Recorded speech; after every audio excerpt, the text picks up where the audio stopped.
Welcome, YouTube and Facebook, to this online evening segment of our special Vesak programming from the Bhikkhuni Sangha at Dhammadharini in Northern California. I am Ayya, and I am going to be just being the MC for this program. But the majority of the program will be coming to you from the Aranya Bodhi Hermitage in Jenner, California, as you will see in a couple of minutes.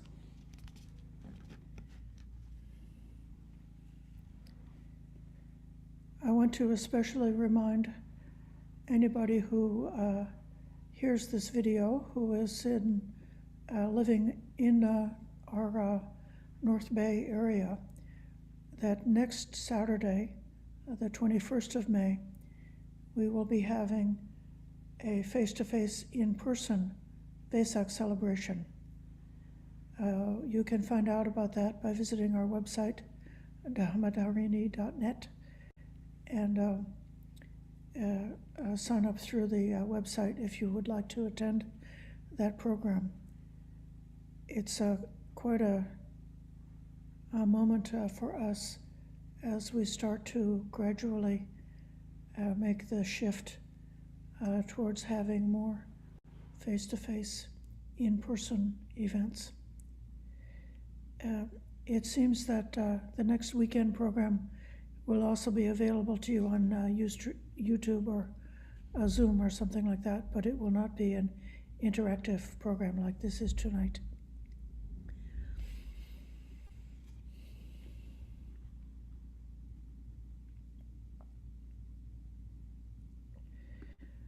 I'm especially grateful to the founding abbess and founding teacher of Dhammadharini for the inspiration and beauty of tonight's program. She made a tremendous effort together with a great amount of technical support from Ayya and Seminary Tavira, who brought the equipment out to a spot in nature under the full moon and away from many kinds of vibrations and noises and influences that we have in the city, and just created this a recording that we'll be sharing with you in a few minutes.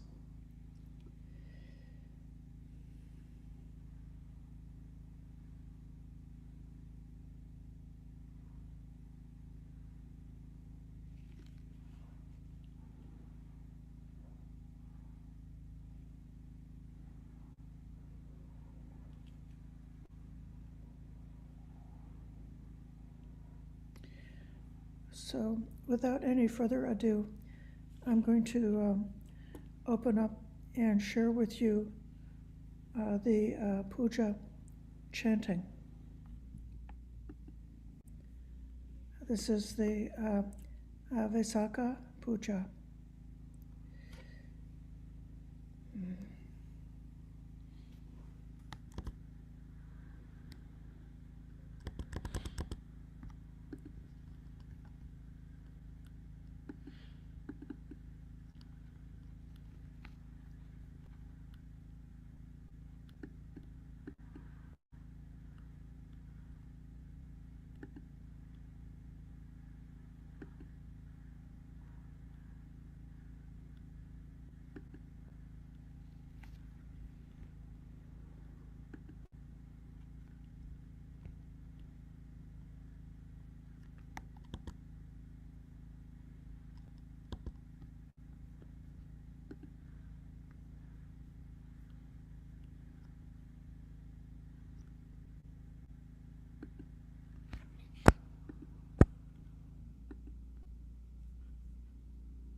Vesak Puja. Andamayang Puta Sakakawato Upapaganamakaraಂ Karomasen. Now let us chant the preliminary passage in homage to the awakened one, the Blessed One. Namo tassa bhagavato arahato samma sambuddhassa. Namo tassa bhagavato arahato samma sambuddhassa. Namo tassa bhagavato arahato samma sambuddhassa. Homage to the Blessed One, The worthy one, the rightly self-awakened one. Homage to the Blessed One, the worthy one, the rightly self-awakened one. Homage to the Blessed One, the worthy one, the rightly self-awakened one.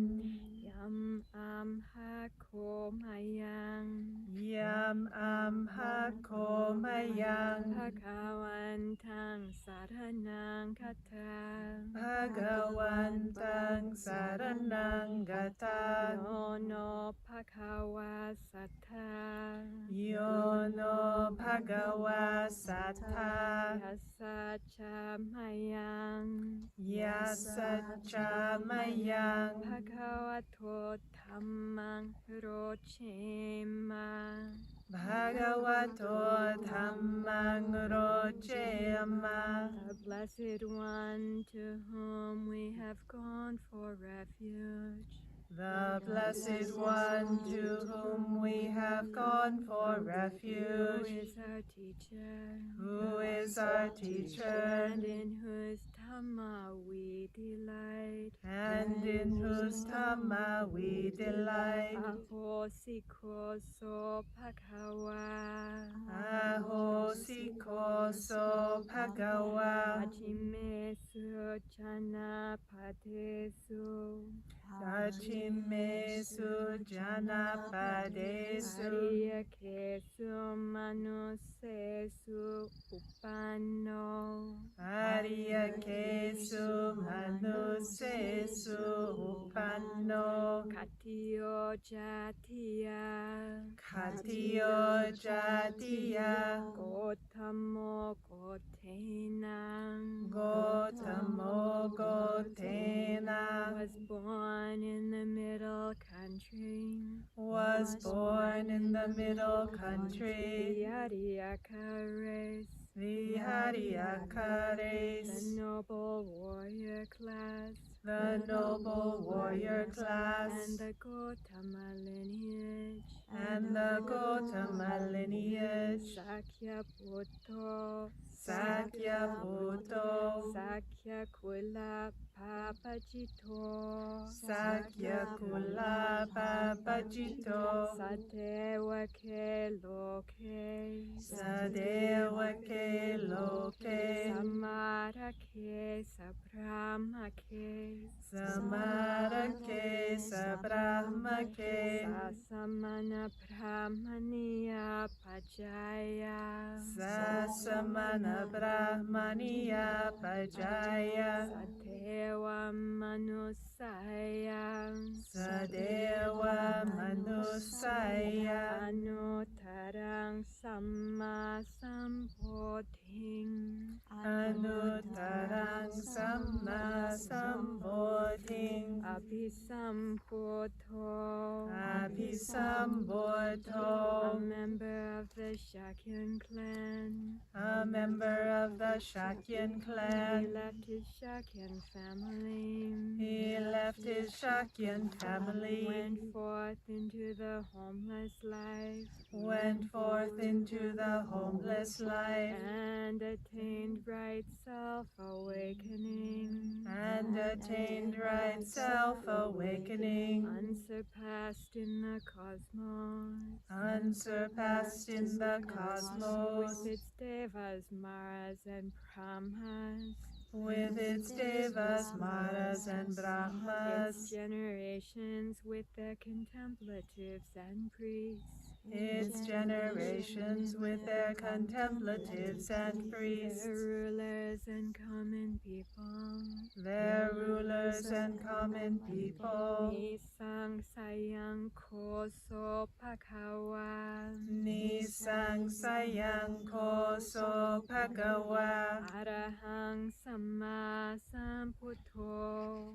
Arahang samma sambuddho. Vijja charana sampanno.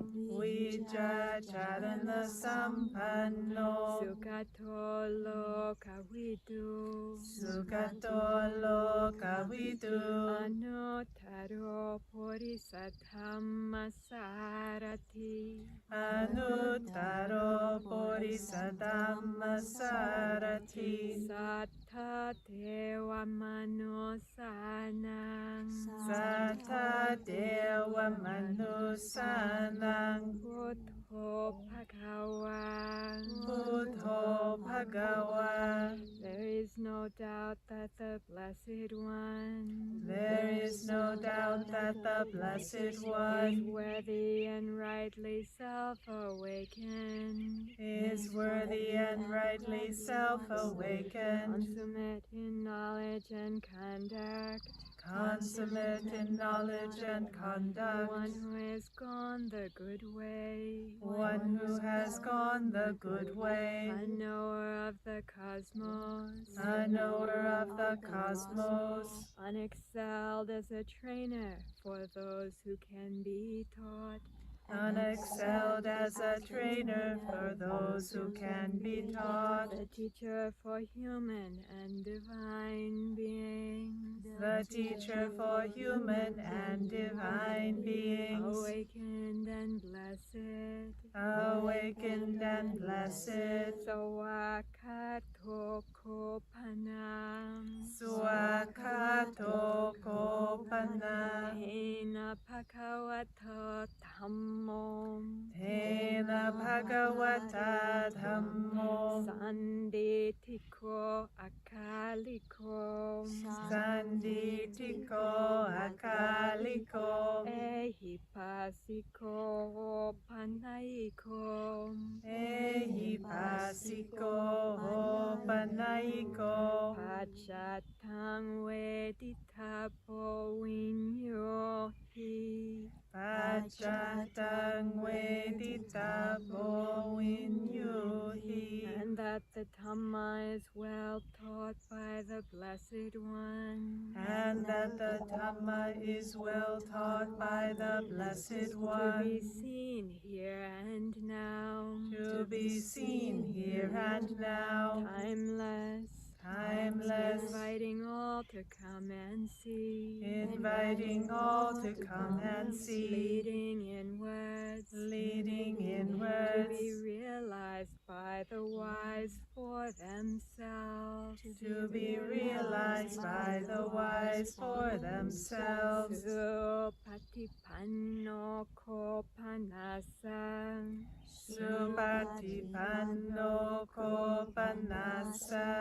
Bhagavato sāvaka saṅgho. Bhagavato sāvaka saṅgho. Ojupatipanno bhagavato sāvaka saṅgho.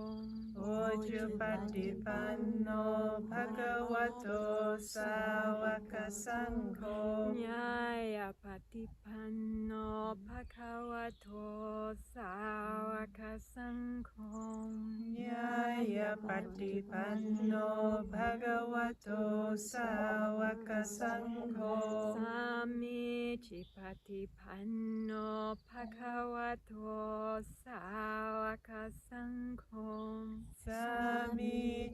Yatipanno Bhagavato Sāvaka Sangho Yaditang Chattari Yadidang Chattari Purisayukani Purisayukani Atta Purisapokala Atta Purisapokala and that the community and that the of community the Blessed One's disciples, of the Blessed One's the disciples, 4 pairs, the 8 types of noble ones, the 4 pairs, the 8 types of noble have ones, practiced well, have practiced well, have practiced straightforwardly, have practiced straightforwardly, have practiced methodically, have practiced methodically, have practiced masterfully. have practiced masterfully.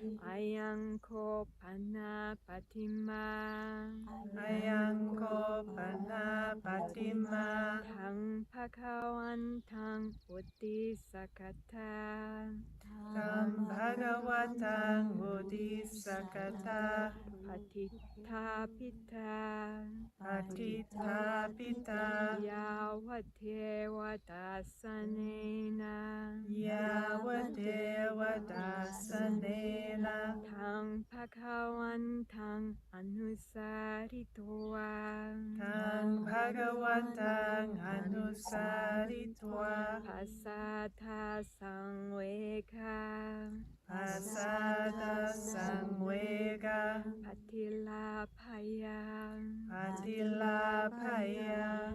This image dedicated to the Blessed One This image dedicated to the Blessed One has been fashioned and placed here, has been fashioned and placed so here, that in seeing it, so that in seeing it we will remember Him, we will remember Him gain a sense of inspiration, and gain a sense of and inspiration chasten dispassion. and chastened dispassion. Ayang ko panatupo, Ayang ko panatupo, tang pakawantang, tang bhagawantang, bodhisakato, bodhisakato, patitapito, patitapito, yawadewa dasanena,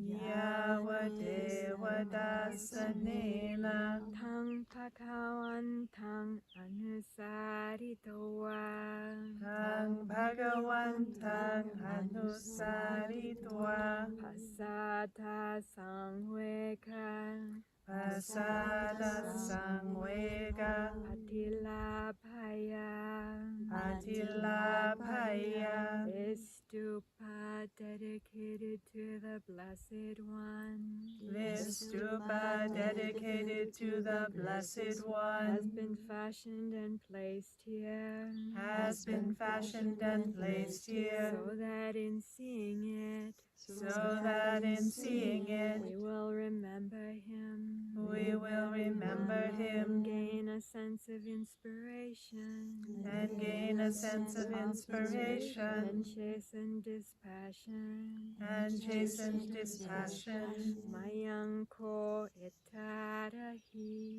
Mayang ko etarahi, imang wisaka punami kalang, imang wisaka punami kalang, tasa bhagavato, tassa bhagavato, jati sampodhi nibbana kala, jati sambodhi nibbana kala, samatang patwa, sammatang patwa, imang tanang sampata. imang thanang sampatta. Now on this full moon day of Vesak, Now on this full moon day of Vesaka, recognized as the date of the Blessed One's birth, awakening, and total liberation. recognized as the date of the Blessed One's birth, awakening, and total liberation. We have gathered together in this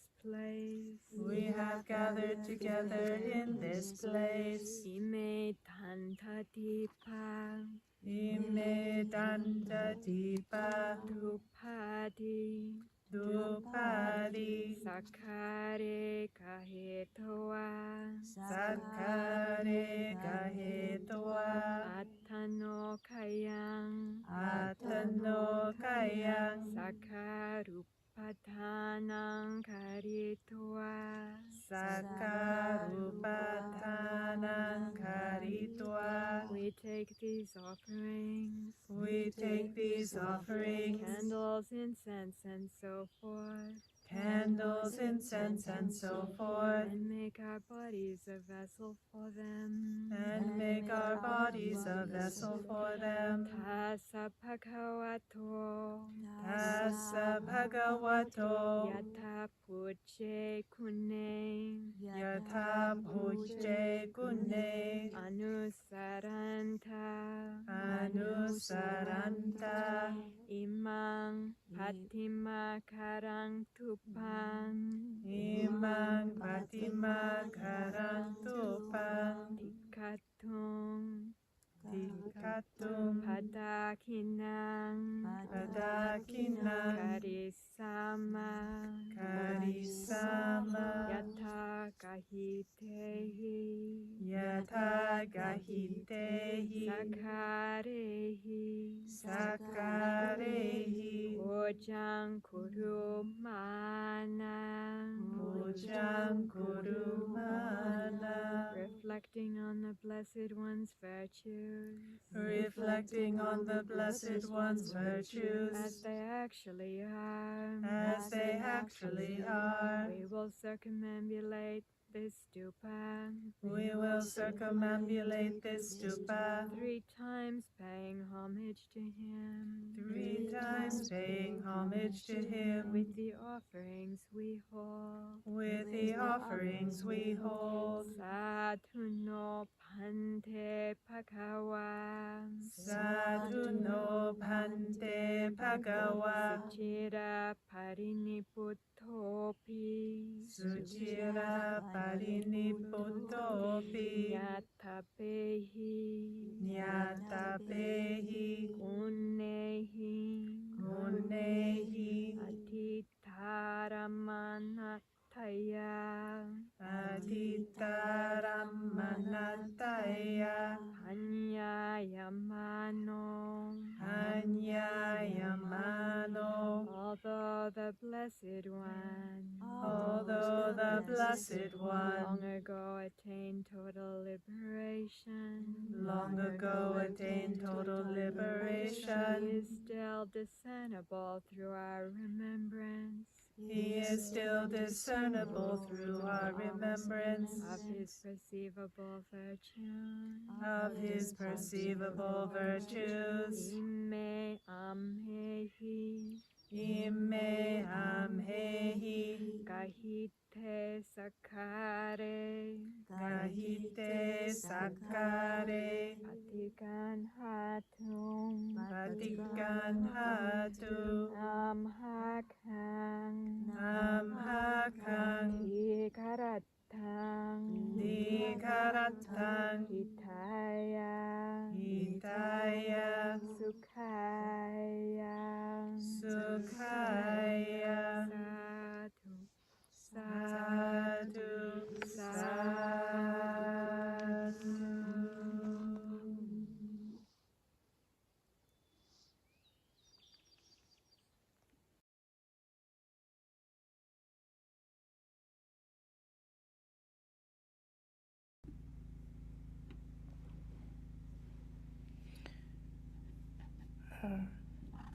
Now we shall proceed to have a time of meditation. It will be a guided meditation. led by the Venerable Tathaloka Mahateri. And after the meditation time, there will be a Dhamma talk. And following the Dhamma talk, we hope there will be some minutes left for Dhamma discussion. So please find a comfortable place to sit for meditation while I bring up this next program to share with you.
Now we have this time for our meditation.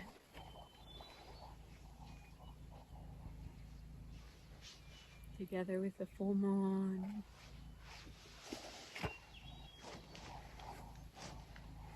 on this special night.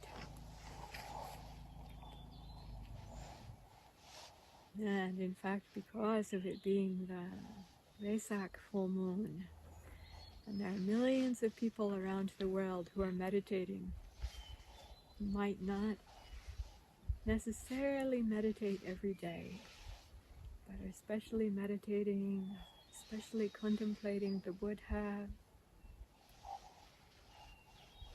especially contemplating the teachings, drawing near to spiritual friends and companions on this day, giving over this day to generosity, undertaking precepts. Even people who might not always keep the precepts might on this day today be especially avoiding any killing, speaking any falsehoods, staying away from alcohol, drugs, and any intoxicants. They might be avoiding sexual misconduct on this day, even if they didn't normally.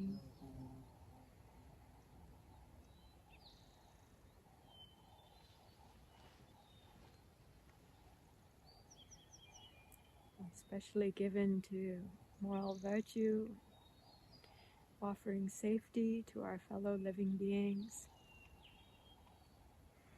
especially given to kindness and to generosity,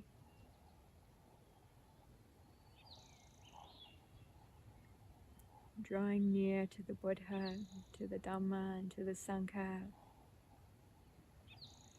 One of the special days that many people are gathering together to be with their Dhamma friends, spiritual friends and companions on the path.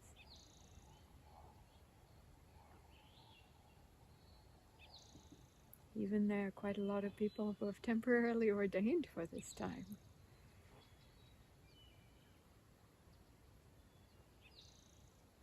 So this brings a special energy to our world. And we here also, chanting together, gathered together with our beautiful friends in the path, together with the stupa of the Buddha's relics, this very special land, preserve of kindness for living beings, of generosity for the Sangha and for Dhamma friends, our Dhamma kin, place of healing, of safety. We share in that together. This is just to bring it to our consciousness, bring it forth in our minds and hearts, and the energy of this goodness and blessing. And through the virtue of technology, for those who are joining us together from afar, we want to think of you now, remembering you, also the energy of your joining in meditation together. From here in our community and neighborhood, even from far away and around the world, joining in together. Also to share the energy and the blessings of this space and time with you. It's so good to have such places and to have such times in our world.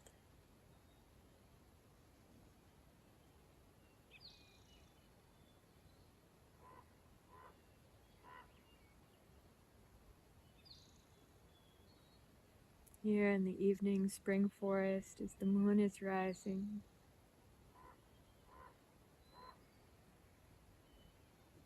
breathing in, breathing out deeply, the fresh, fragrant air with wild flowers and herbs. The sound of the wild birds.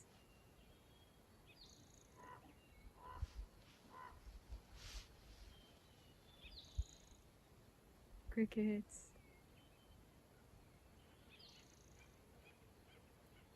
The breezes of sunset, moonrise, touching us from the ocean and earth.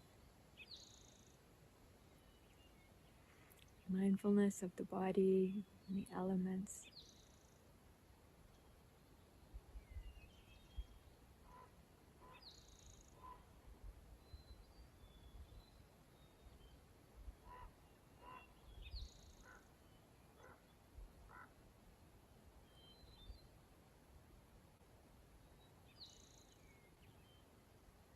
Body and breath, the great elemental qualities. Earth, water, fire, and wind, air, internally and externally, externally and internally. Breezes, the ocean and earth. So breathe in, breathe out.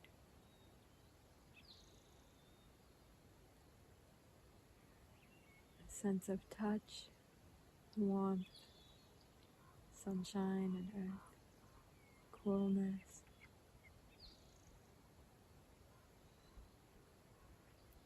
Solidity of the earth beneath us, this mountain. Also the stack of bones in this body, bones, fingernails, toenails, teeth. Flow of the waters of life in our blood, sweat, tears.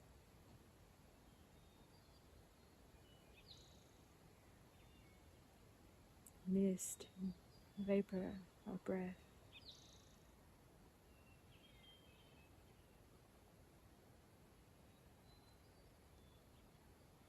And consciousness,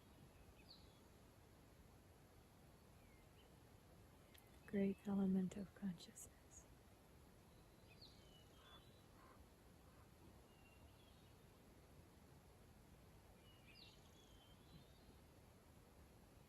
Becoming aware of our awareness.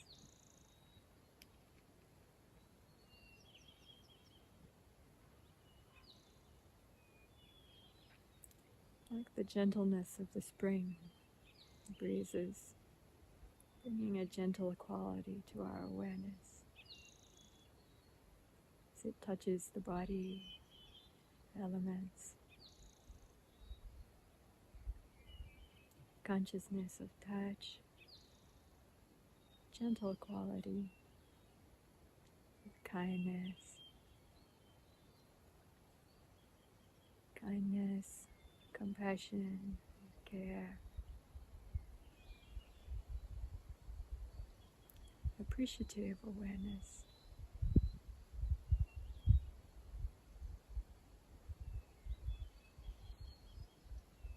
touch, warmth and coolness, touch of our fingers, our seats,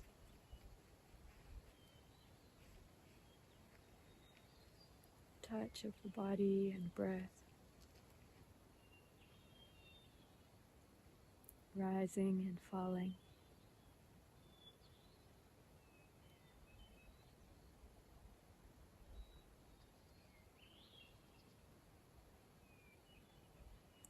Momentary perceptions, appearing and disappearing.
Beings with awareness.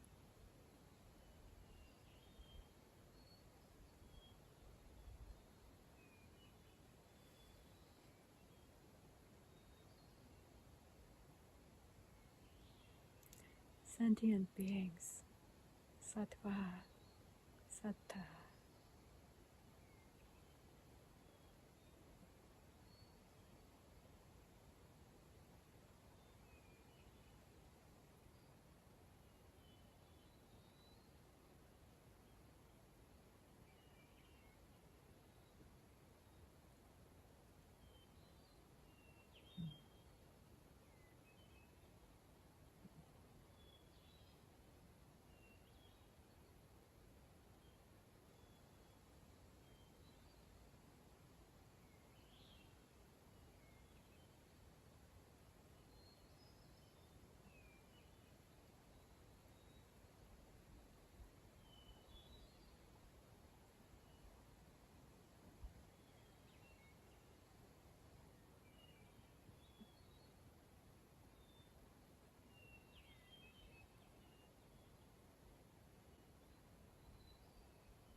Bodies of elements, with the life of the breath,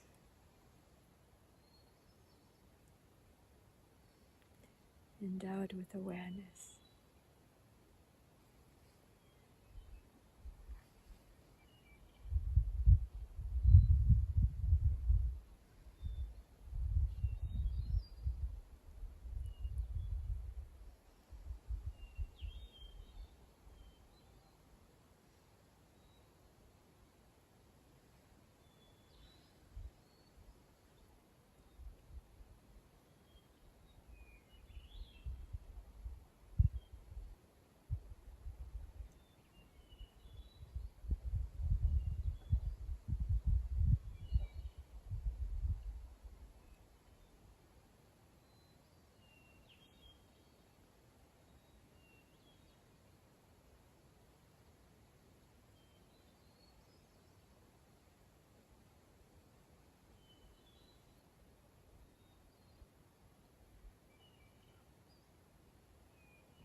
Bodhisattva, Bodhisattva.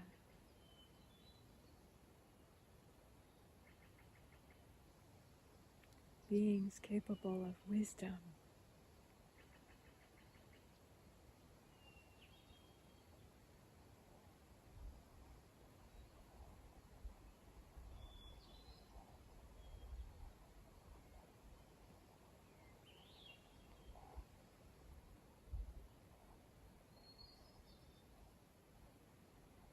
Mindfulness and clear insight and awareness.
Beings with hearts of kindness.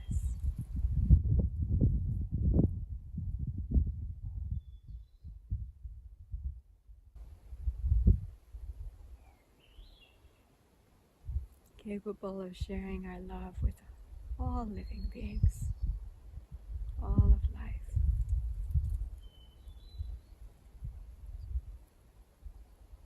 May my heart of kindness be carried on the breezes, all living beings of all realms.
beings bearing the wisdom of the ages.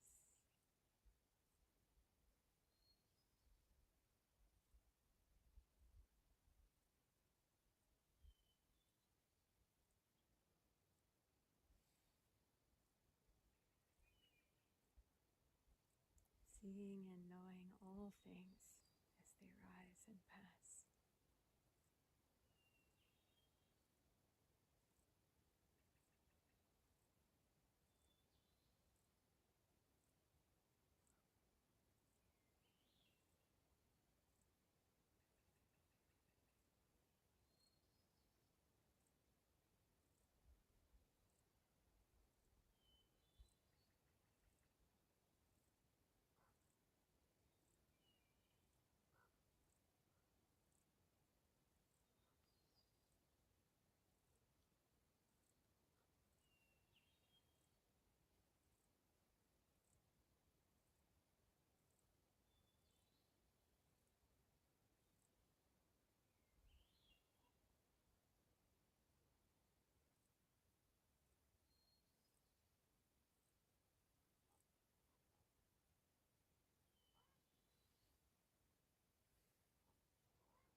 Of great and sensitive and responsive hearts.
Breathing in, breathing out.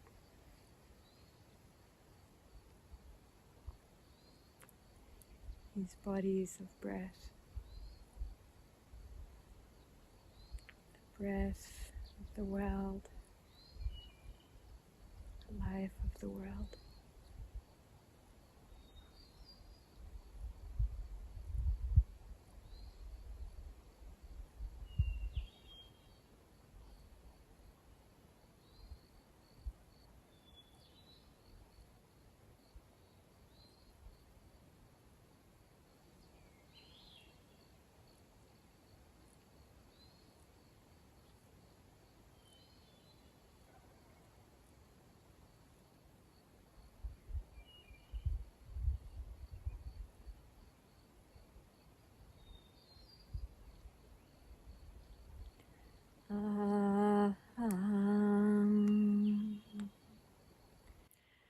Sukita homi, nidukkha homi, awera homi, apaya pacha homi, anika homi, sukhi atanam pariharami. May I abide in well-being, in freedom from affliction, in freedom from hostility, in freedom from ill will, in freedom from anxiety, and may I maintain well-being in myself.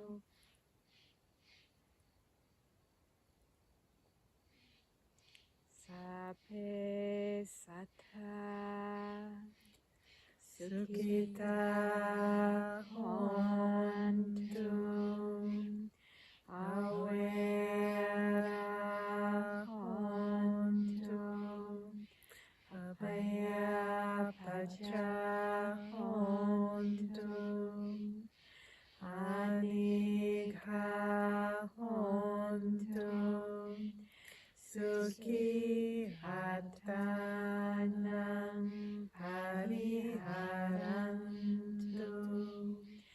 May everyone abide in well-being, in freedom from affliction, in freedom from hostility, in freedom from ill will, in freedom from anxiety, and may they maintain well-being in themselves.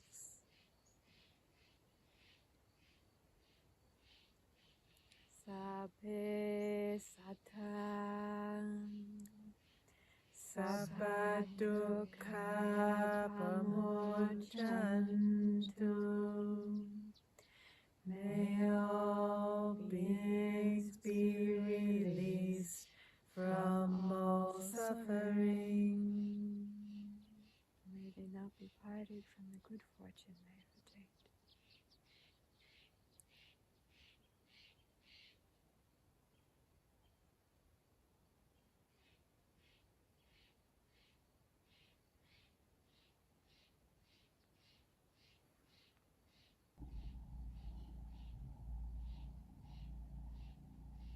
Namo Buddhaya.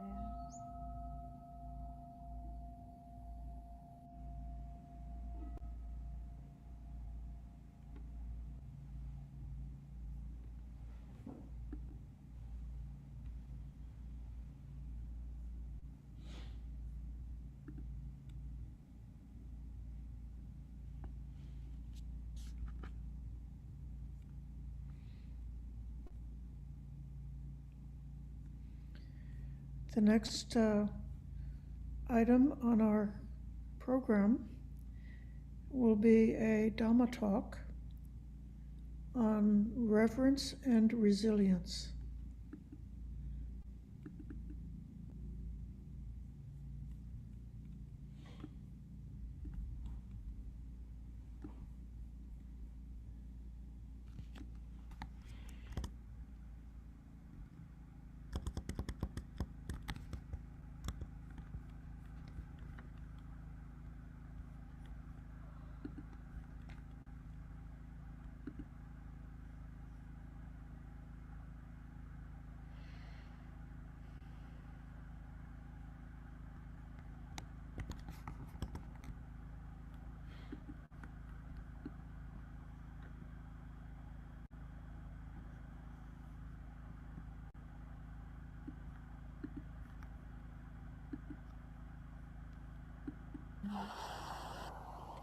Namo tassa bhagavato arahato samma sambuddhassa. Namo tassa bhagavato arahato samma sambuddhassa. Buddhang Dhammang Sanghang Namasami.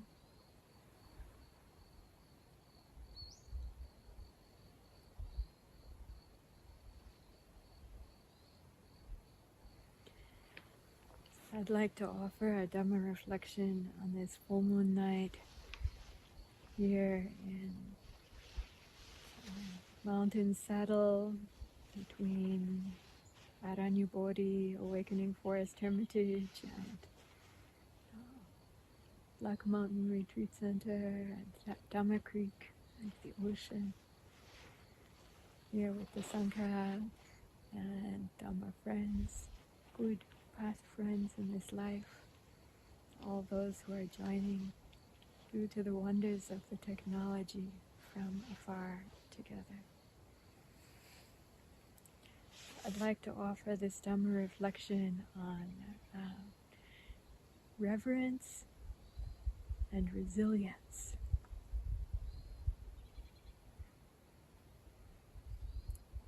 So,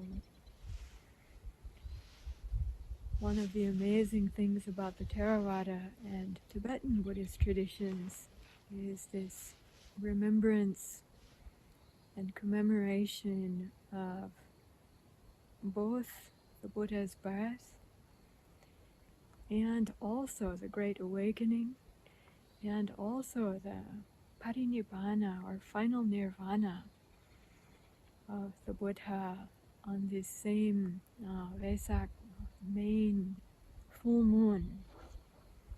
Some of the other Buddhist traditions remember these on different dates, and I always found it quite odd that the South Asian and Himalayan, Southeast Asian Buddhist traditions remember and commemorate all of these on the same May or Vesaka. Vesak means the name of the month, this month now, lunar month.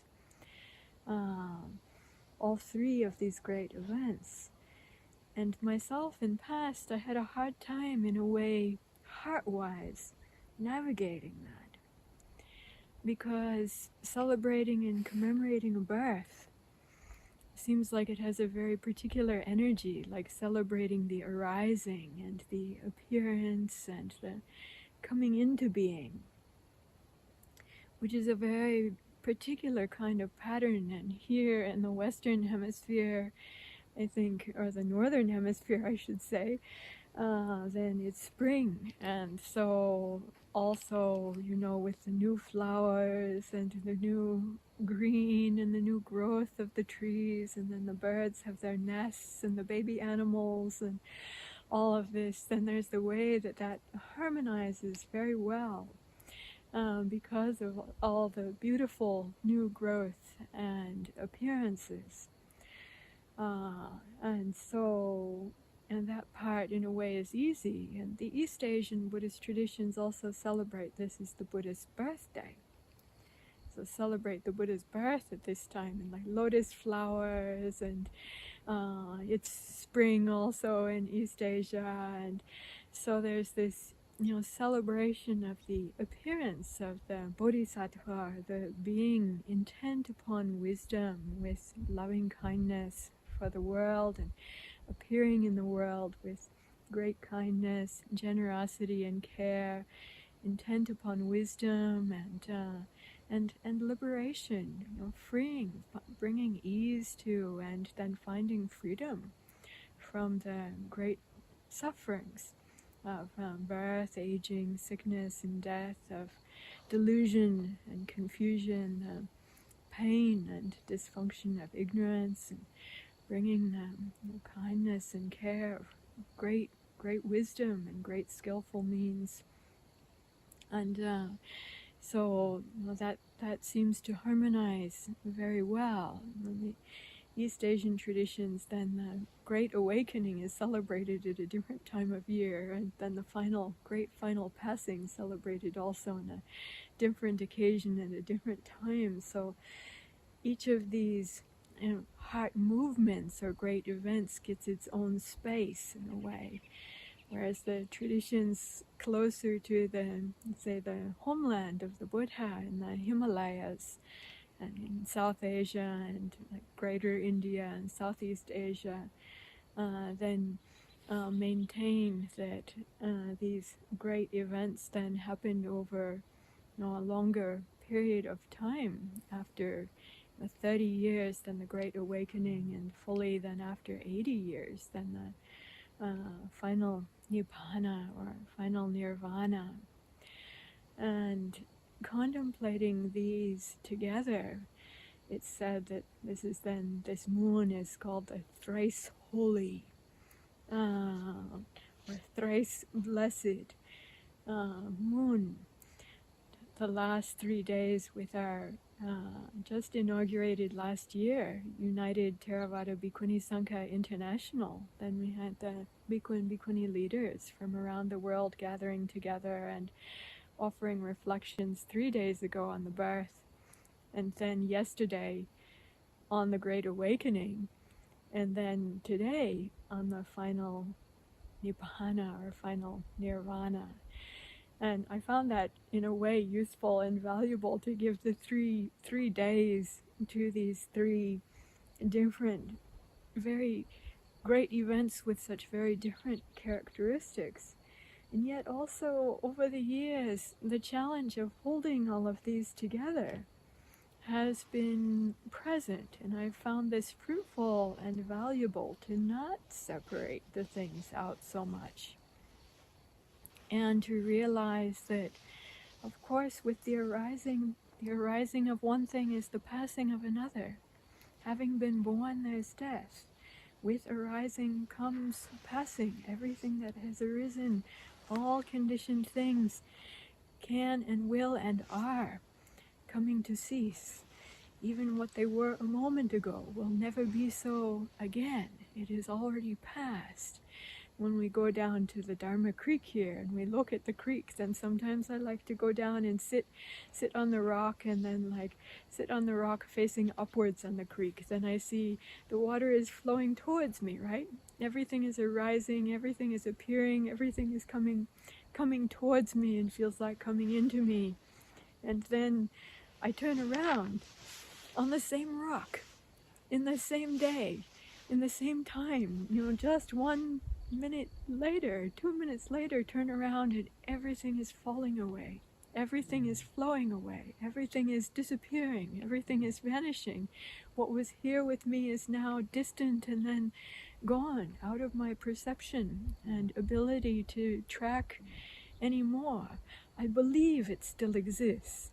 that's there, I realize there's the conception of the onward flowing of all the things, of the continuous transformation of all things. So I think it's flowing further down the creek, it's flowing out to the gulch, it's flowing out into the ocean, it's merged into the great ocean. These drops, these flows gathered together now, then also are being gathered up into the mist, and then sweeping back over the land and touching down on the flowers in mist, and being gathered up into the rain, and then raining down even on this land or on other countries and other places, and are the clouds that I see passing in the sky, or even coming into my breath and being breathed into this body and being breathed out.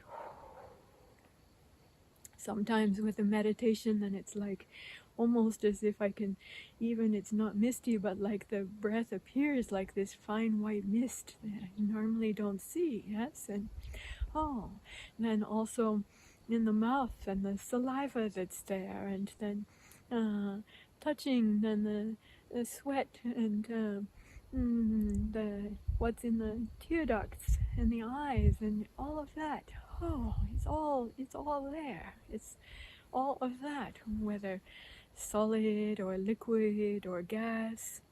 Yes, just continuously transforming like this, according to having sense bases as we do. Then we experience visually, and according to the eyes that we have, the type of eyes, and then according to having ears and ear consciousness, then we experience the sounds of everything, even now, like the crickets, the breeze through the forest, and sound of the ocean and the creek in the distance, or according to these hands and touch, the warmth and touch of the hands on the legs, of the fingers, and the touch of the legs on the seat, and touch of the feet on the earth, and feeling of the earth with its warmth and coolness, and the moisture as the moisture from the creek begins to rise and settle on the land in the evening, as the moon rays are and passing through the beginning of the mist of the evening, and we see the transformation. Amazing.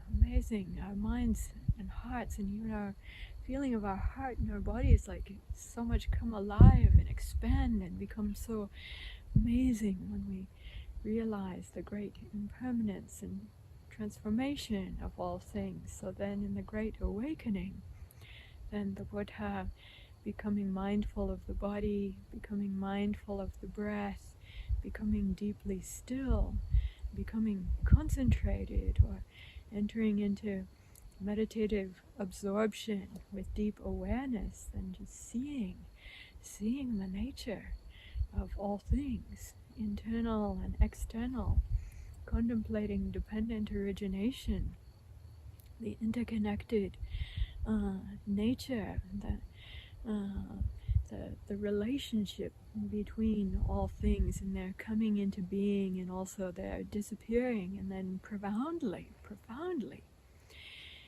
that insight then coming to rest and penetrating into the conditions that support the ignorance and the suffering, and then those conditions also being impermanent and changeable, and then the ending and cessation of those conditions, then seeing ignorance itself coming to an end, and light and wisdom arising, yes?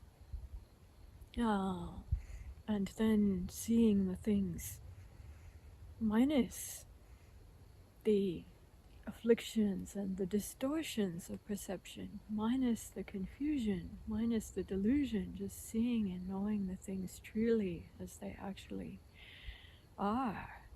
And with that, then the arising and coming into being of the awakening, conditions of awakening, the ending of ignorance, ending of suffering, also conditional, dependent, conditional arising and conditional cessation, with the absence of the conditions that support and bolster ignorance and feed into ignorance and perpetuate ignorance, with the reducing, cessation, and ending of those conditions, then the ignorance also ending.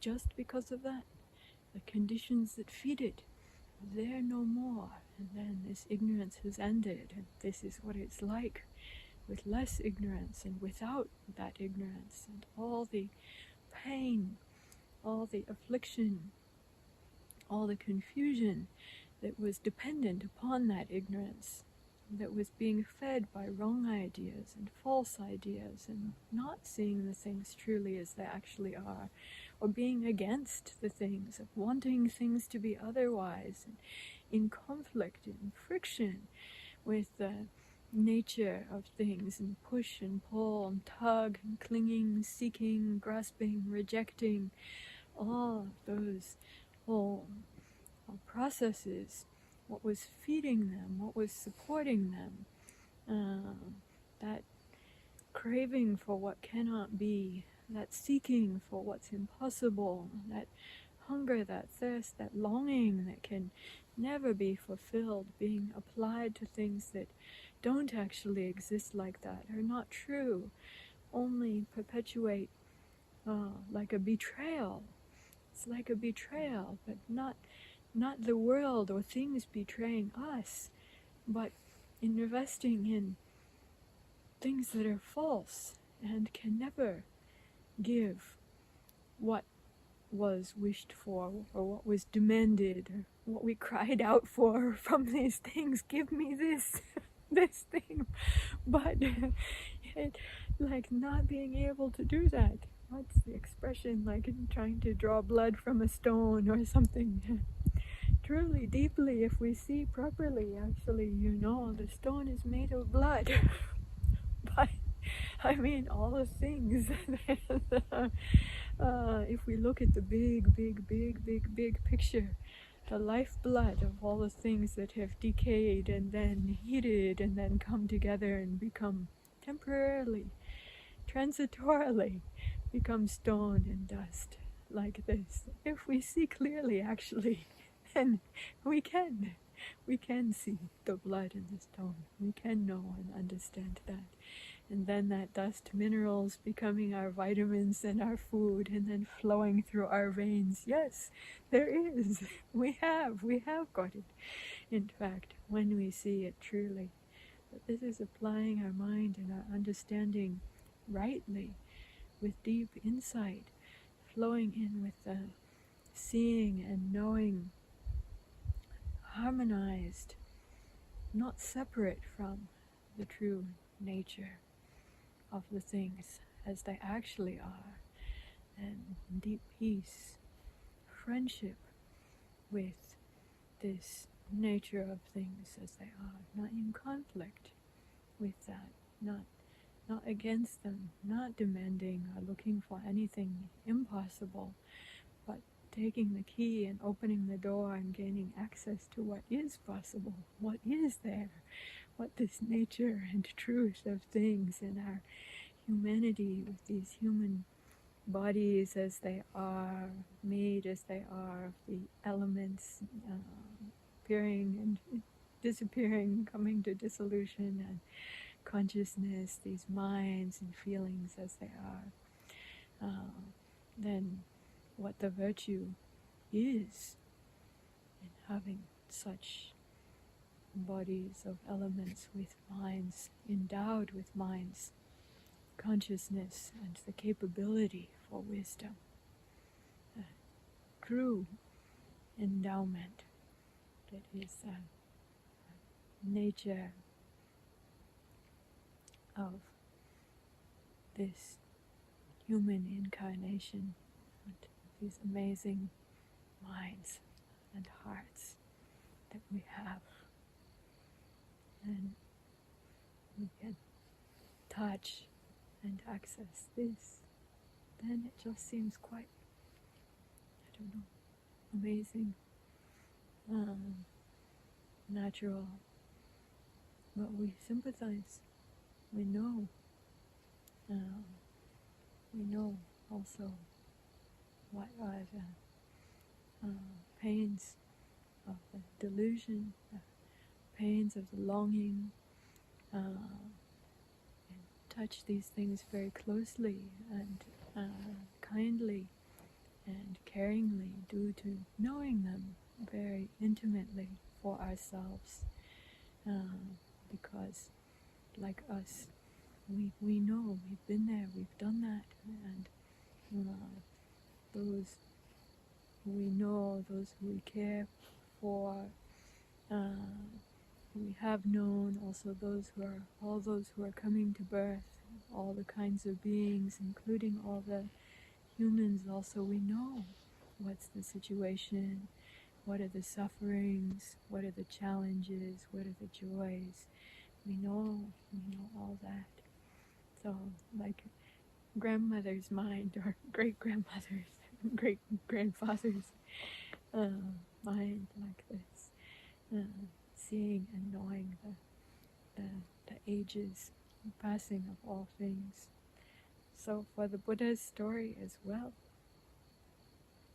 then of course with the aging and breaking down of the body, and at a particular point in like late 70s and 80s, then the Buddha started saying that he was like the old cart that was being held together by straps, like patched, just like we do with our Hermitage vehicle, Heart of Gold. Like we have the one strap is holding the mirror on, and then there's the tape around on the other part, and then also the temporary replacement parts that came from the junkyard and all this.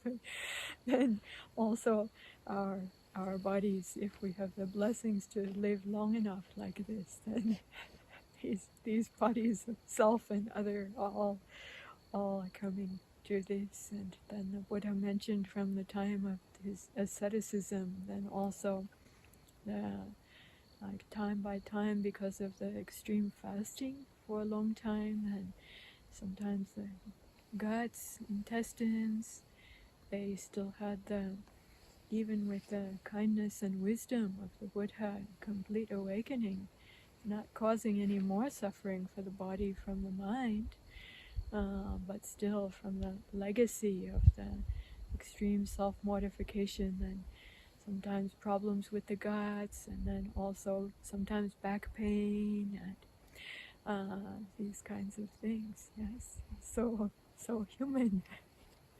Sometimes the Buddha would say, for the evening Dhamma talk, would ask one of the other monastics who is there, like just say something briefly and say, then he's going to go rest his back, and then enjoyed meditating on emptiness, bliss of the meditation on emptiness, and asked someone else to expound on the Dhamma more.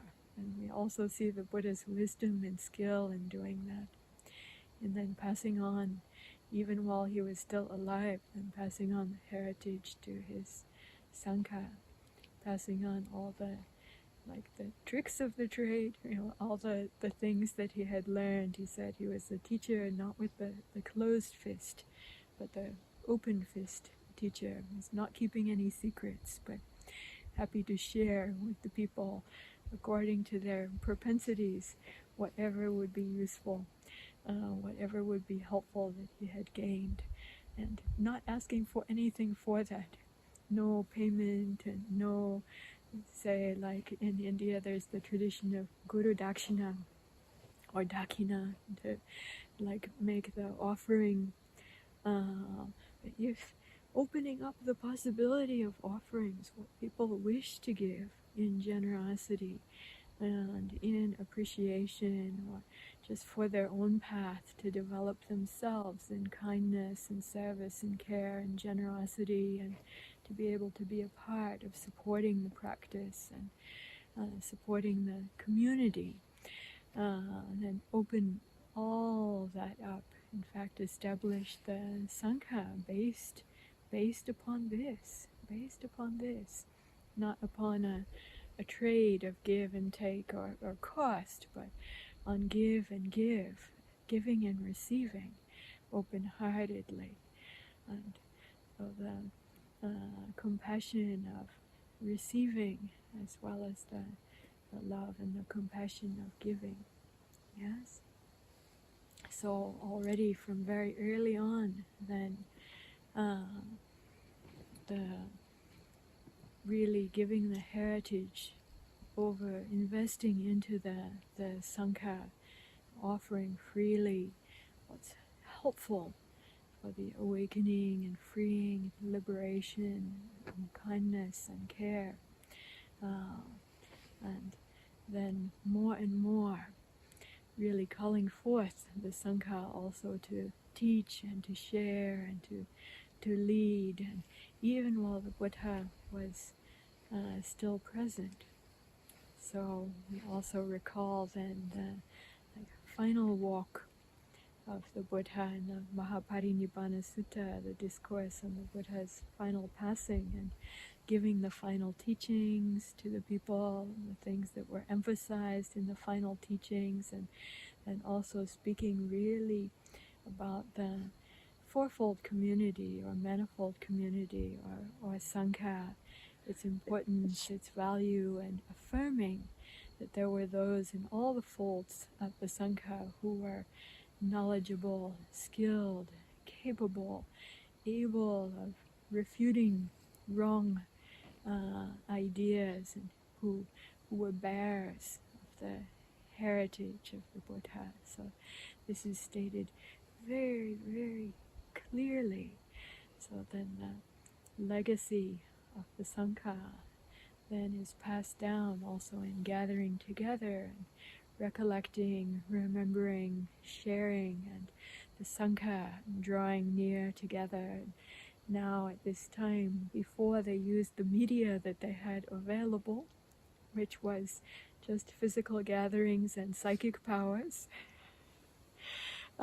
developed through their meditation, but now we also additionally have the benefit of these electronic devices and the World Wide Web, the internet, to be able to share and to be able to gather together in this way as we are now. So additional means then call for also additional skill and means and additional greater, say, like opportunities for generosity. This is something that I'd like to reflect upon a little bit more, because I see that over time, really talking about the wisdom of the ages and various environmental calamities have been there so many times, whether tsunamis or floods or droughts or volcanoes or things being too hot or too cold or too dry or too dusty or too watery, or all these kinds of things bringing great challenges for humanity and for living beings, changing over time, but really coming up again and again and again in various ways. And then also the very human things of the conflicts between people, the ignorance that there is, and the challenges with different kinds of leadership, and really skillful means for different cultures, different societies, different times, and with those different cultures then the unique challenges and unique opportunities that each one, each time, each place presents, and bringing the Dhamma, and opening up the path in those circumstances, and the expedient means, unique challenges, and then unique opportunities and unique means as we have here now. Don't know, with the darkness and the moonlight, if it's possible to see anything. I can see those who are in front of me in the moonlight, but here we're sitting with our backs to the moon, so I don't know if you can see anything or not for those who will be seeing this. So with reverence and resilience, with this theme that I've chosen to reflect on, I feel like this is something that's, I don't want to say uniquely important for our time, because I feel like it's always uniquely important for every time when beings really like grow in awareness and inhabiting awareness and becoming much more conscious, and also with the purification of the mind and heart and the great kindness and compassion, and then gaining an insight and wisdom and the wish to be helpful. And for resilience, I feel like in this time it's really important for as many as possible who have the heart, who have the inclination, let's say like the time and the ability. When I say time, what do I mean? Time and ability.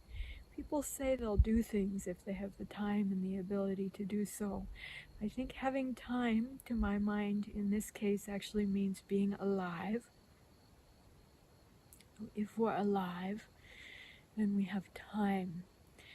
And it's just a matter of how we choose to apply ourselves during that time. So becoming conscious, then becoming choiceful, and choosing how we apply ourselves and what is useful, what is valuable, what is meaningful with this precious life that we have now.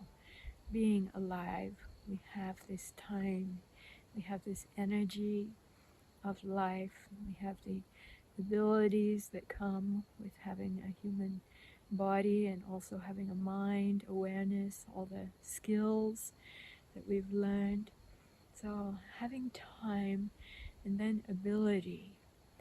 When we look then at what we feel is important and meaningful, what might be called the desideratum, or the call or the need of our times that we feel in ourselves, in our own hearts and minds, and that we see in the world, that we see in humanity or amongst living beings. And I don't want to only privilege humanity in this, because I feel like we've been doing a lot of privileging our humanity. And of course it's natural for different groups of animals to privilege that particular group. And so, like as we were walking on the trail here, then we saw the snake, and it's normal for snakes then to, in a way, like to privilege their own kind of snakes and think, some other living beings are food, or some other living beings are predators. But like thinking very much from the standpoint of being a snake, and thinking about particular kind of snake and snake babies, snake family, the way snakes live, all of that, or some other form of living beings also. Like I was hearing so loudly yesterday evening, I don't know, was it fox or bobcat or cougar, and so loud. And then of course also whether it's fox or bobcat or cougar, they think about like who are the enemies of fox or bobcat or cougar, and who is the food of fox or bobcat or cougar, and who can be the friends of my kind, like this. So it's like privileging that one's particular embodiment and point of view, and so that's so natural, that's so common. And yet for us as human beings, with all that we've developed, so many of the beings that we had considered perhaps to be like the natural enemies of humanity, like we're mostly not in that situation now. In fact, the biggest natural enemy of humanity at this point that I see is humanity. I mean, it's just the human beings. And like when we think about the enemy side, then also to think about the friend side. And I think the biggest friends also that humanity has in potential really are also humanity. So thinking about when we see challenges and opportunities, we see the enemies of humanity or of living beings like the challenges, and then the opportunities like the friends of humanity. To be a friend of humanity, to be a friend of living beings, to look upon our fellow humans, look upon humanity with kindness, to look upon our fellow living beings with kindness, and the dedication to be a friend among living beings, a friend of humanity, a friend of living beings. And then ability. We have time then to be just coursing along in ignorance, or we have time to be an enemy, or we have time to be a friend, because that's in every moment that we're alive. We have these possibilities to be one of these three, or other possibilities that we can think of. But the choice, the opportunity to be a friend to ourselves, to humanity, to all beings. And then ability. What of the ability? We realize there is time for this if we're alive, if we're aware, if we can be choiceful. This is one of the things for being human, this ability, this choicefulness, the ability, special ability to be intentional, and to be conscious. Being conscious then to be able to realize, it's a step of awakening, to realize that we can choose in each moment. Then, if we choose to be a friend, and I would like to highly recommend as best to choose to be a friend to ourselves and to one another and to each other and to humanity, to all living beings. I'd like to highly recommend this conscious choice. And then for our ability, this then comes to be where we see the challenge, I think. And that is to be able to be wise and skillful about our intention and our dedication, to train ourselves, to develop our skills, and even to be a friend to ourselves. It's a real training. It's an enormous training, because so many inclinations may be there otherwise, that we picked up here or there. Maybe we brought them ourselves to birth, or maybe we learned them from others around us. These tendencies to, like, not to be friendly, not to be kind, to be harsh, to be mean, to be hateful, like this, yes? But at least being conscious then amongst the various possibilities that are available to us in each moment, then we can see the different, in the supermarket of life, or here in the forest under the moonlight, various kinds of things around. If we were to wildcraft, we can go around and collect among the various things. Also in this wildcrafted life of these bodies and hearts, we can select among, be choiceful among the things, develop our skill in doing that. Understanding which ones are poison, which ones are medicine, which ones are sweet, which ones are bitter, like this, just to grow our skill and our care and the choicefulness, and develop that skill towards ourselves.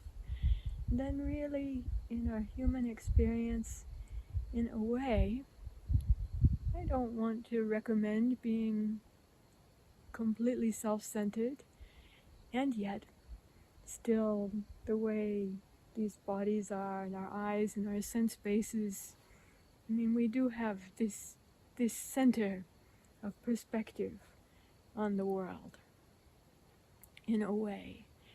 And so even how we're looking at others, how we're relating to others, that's actually just our own experience. That's our own being. Whatever we're taking in from others, that's our own experience. That's our own being. That's our own perspective, our own life. Say perceptions and feelings. They're happening right here in us. So I don't mean to be selfish about it, but also just to recognize whether we think about being friends, good friends to ourselves, friends of one another, friends of humanity, friends of living beings, that's our own experience. We are the immediate recipients. We are the immediate beneficiaries of however we're seeing or looking or relating or engaging or taking in the things. So this part is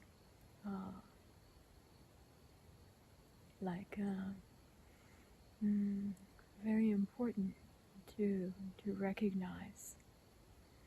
I've heard some people lately, young and middle-aged and some elder also, like feeling concerned, feeling like there are a lot of difficult things and challenging things, and like not sure they're able to do anything to help. It all seems too big, it seems impossible, then it's like, feels like everything is being swept away and like powerless, and then becoming, depressed or feeling at a great loss, or kind of great sense of lack, or great sense of loss or lack of capability or ability to be able to engage or even be with themselves in a way that's really helpful. So feeling so despairing or even desperate or terribly depressed, anxious about the things. So coming back to that caring and being able to do what's helpful in terms of taking care of ourselves, our own bodies, minds, and hearts with kindness, growing our skill, training ourselves, practicing, growing our skill in doing that, and then also extending that to others. I know I've seen for myself many times, even so many things seem so big, sometimes it's just a moment of presence with someone, moment of kindness, very small acts of generosity, kindness, and care, in which then we feel like the meaning. What is of value? What is of meaning? What is of worth? We know how helpful, how blessed, how beautiful, how virtuous that is when we experience that in those moments. When we learn to be like this with ourselves as well, we know the meaning, the value, the virtue, the blessedness. When we train and practice ourselves in sharing with one another in this kind of way, not putting up too high of demands, not being perfectionistic or like requiring ourselves to be beyond what we actually are, but really kindness and care and generosity and meeting the circumstances and the conditions as we are and as they are. Here, I think this is the place where the real kindness is possible.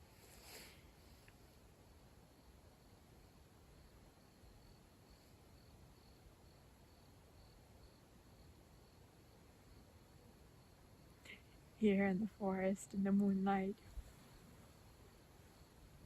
The full moon is rising behind the stupa. The way that we're placed seems like almost directly behind where we are. I hope you can. Do you have the view of the moon? Yeah. Yes? Yeah. Okay.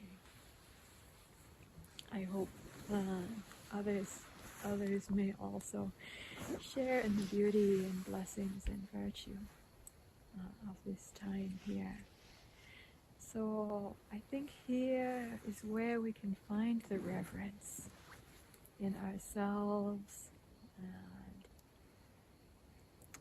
in this life, in our care for one another, in the wisdom, in the kindness, and the compassion, in the big picture and the small picture, seeing the very fine and delicate, ever so transitory moments of the flowing water and the tiny flower that blossoms only for a single day, of the mosquito and its light kiss and touch, of the moments of the twinkling stars, and also the resilience, because with this dedication and with this heart, moment by moment, to bring this reverence, kindness, and care, meeting the circumstances as they are in ourselves and in the world, and with the heart to be friends, with the heart to be helpful, even in the small ways, in whatever ways we can, however we can, not necessarily thinking too big, too much, but in the opportunities that we have, in whatever ways and whatever means that we have access to. Here's where I see also both the reverence and the resilience in us, and the dedication to do this, to practice, to train ourselves, to show up, to meet the circumstances for however long our lives may be, for however long these bodies may last, however many more breaths, whether it may be a few more breaths or a few more, however long we have humanity and life and living beings here on this planet, or wherever we may incarnate, in whatever realms there are life, this same kind of heart and dedication.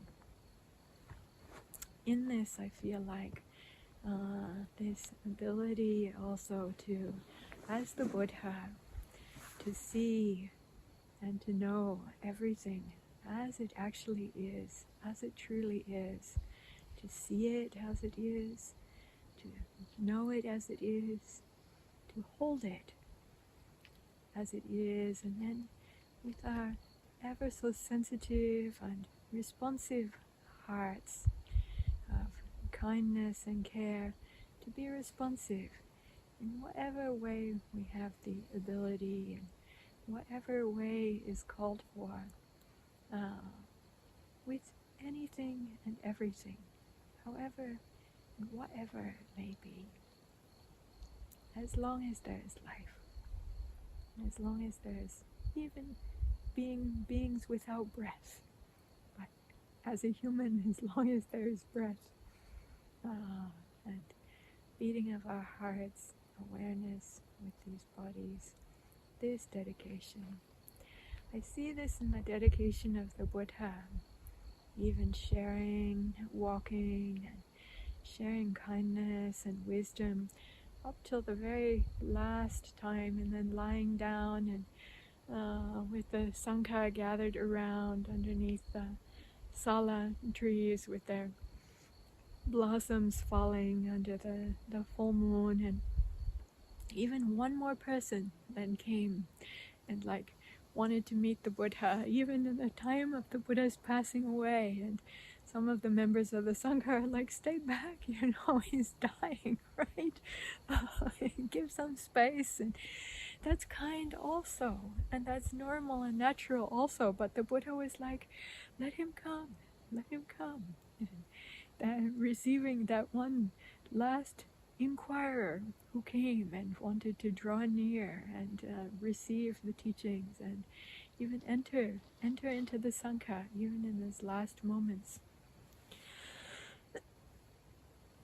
before the Buddha began entering into his final meditation.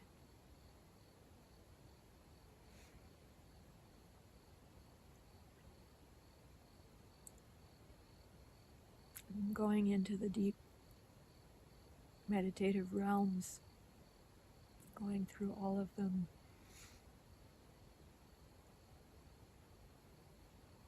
through to bliss, deep equanimity, and then infinite space, up to neither perception nor non-perception, beyond, and back to the body also.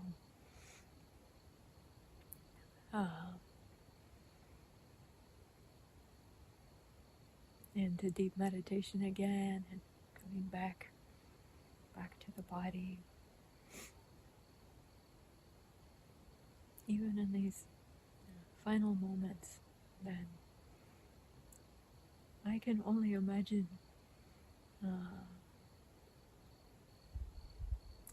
final meditation on the unconditioned, unborn, undying, deathless Nirvana. The Buddha and all the awakened ones have the experience and perception, awareness of this even in their lives. And yet then the time of passing away, then falling away of the aggregates of life, of body and mind, then with the falling away of those, just nothing else. Anyway, I haven't come to Parinibbana yet myself, so I can't say what that is. I can only imagine what such experience may be, and also that being open and available to us.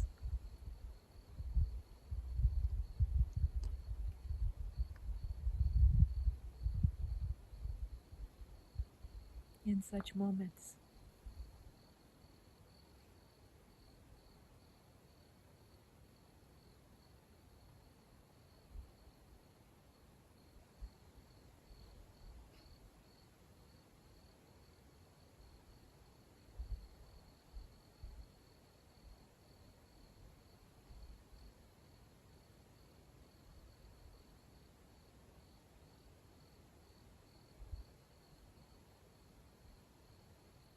The Buddha mentioned that it's only the aggregates that rise and pass. Aggregates of form, feelings, perceptions, karmic formations, volitional formations, and of consciousness. Only these aggregates that rise and pass.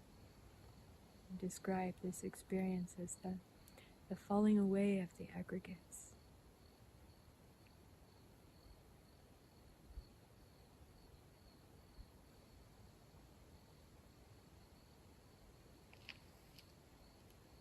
And that what was called Buddha is not subject to these, not defined by these.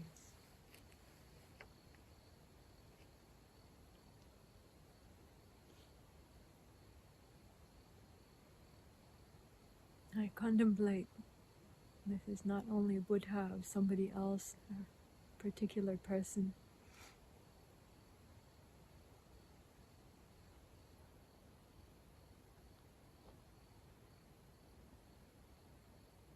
In the Theravada tradition, there's also what's called the Sāvaka Buddha.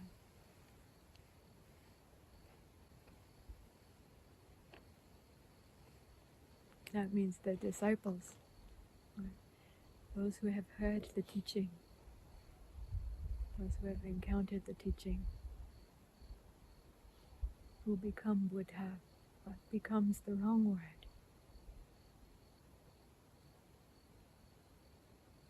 But means us.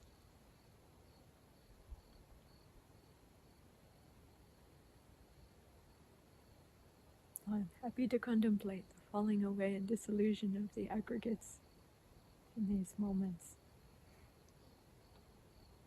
And like the Buddha, also then come back to the body. Body, breath, elements, also feelings, consciousness, with the reverence, with the dedication. As long as we have life, to be friends, to be helpers to ourselves and to one another, to living beings.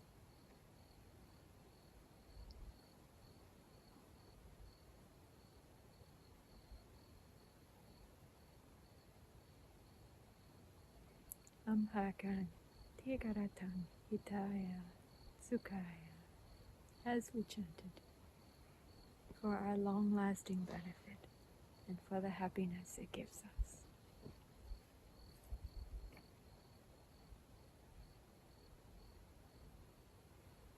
Sadhu Karana. Sadhu, sadhu, sadhu, anumodama.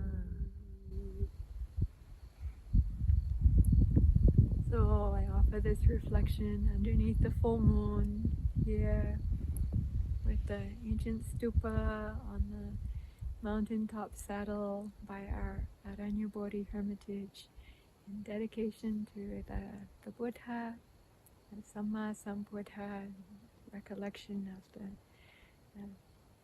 wisdom being dedicated to wisdom, appearing in the world, going forth, great awakening, and sharing in kindness with many beings, and unto the dissolution of the aggregates, falling away of the things of body and mind, and not realization, just nothing left other than the experience of the utmost peace, happiness, and freedom.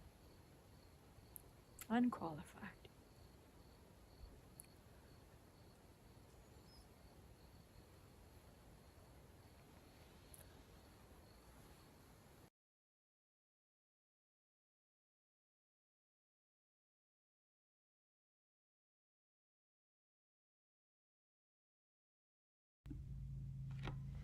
Sadhu, sadhu, sadhu.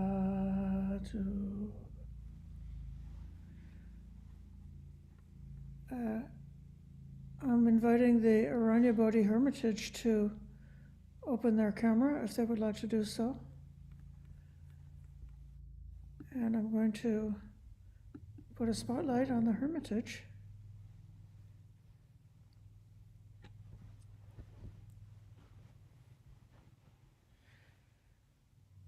Thank you. Greetings to everyone. We've come now into our Dhammadhana Sala yurt.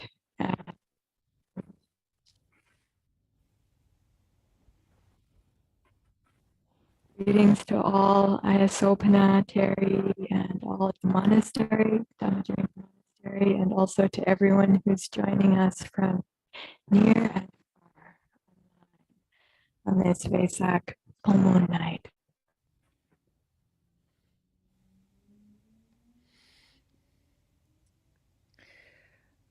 If any of the listeners would like to use these next few precious moments, one may ask a question or put a question into the chat.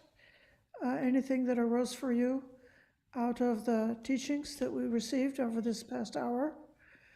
Or if you don't have a question, you might like to offer some words of appreciation about how this teaching of reverence and resilience is at work in your own life, your own gratitude to the Buddha, and your own ideas about sharing the blessings of this Vesak season. So now is really your time, and I'd like to ask if any of those who are present would like to add something.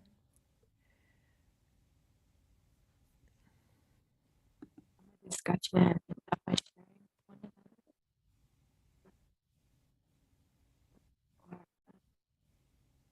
Available for that.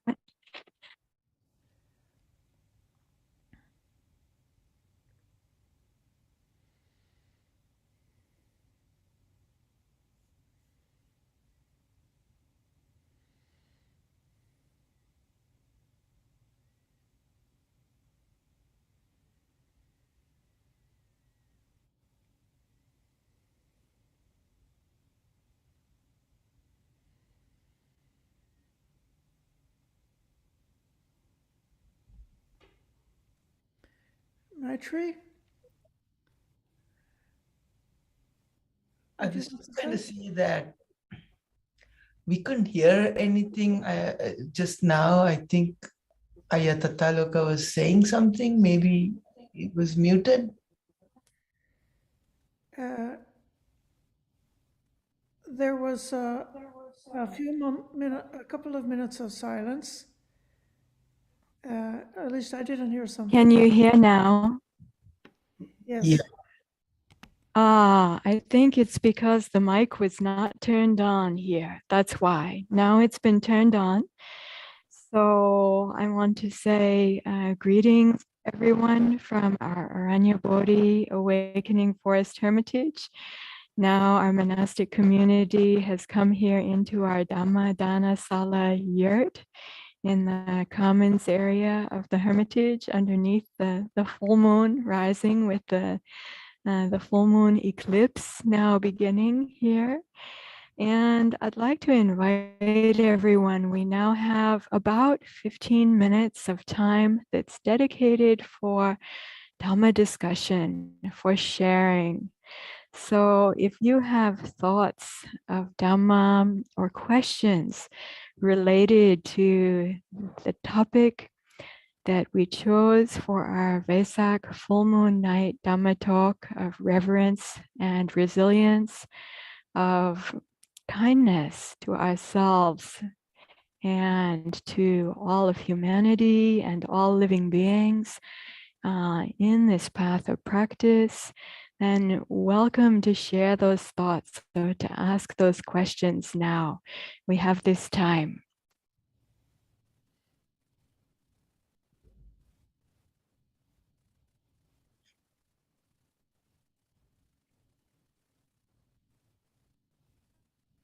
Were you able to hear that? Yes, we were. Yes, we were. I just wanted to say that.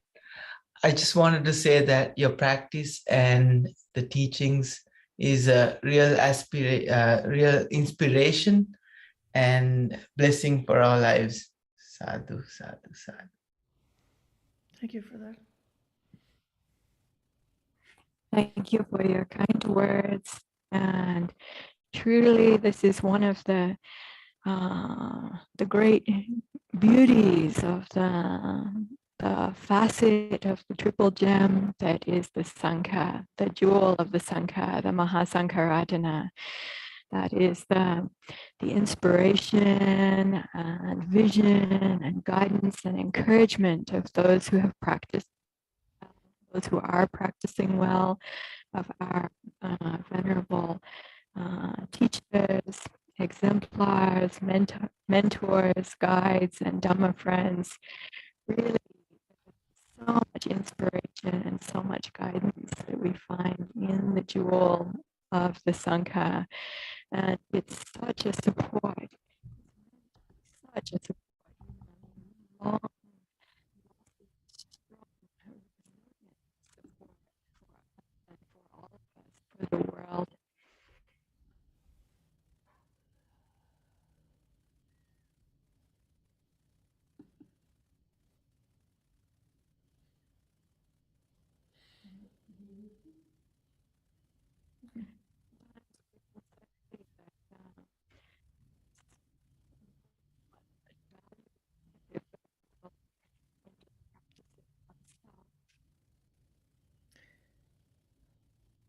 Ayya, I would like to share with you that this morning, the group who was meeting at 9:30 was reflecting in a different way, but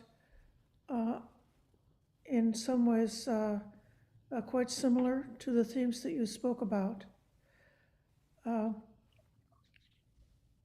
We so appreciate the Buddha's wise compassion when he had realized that the awakening, when he knew directly from his own experience the way out of suffering as an absolute reality, not a theory, but as something that truly he could vouch for from experience.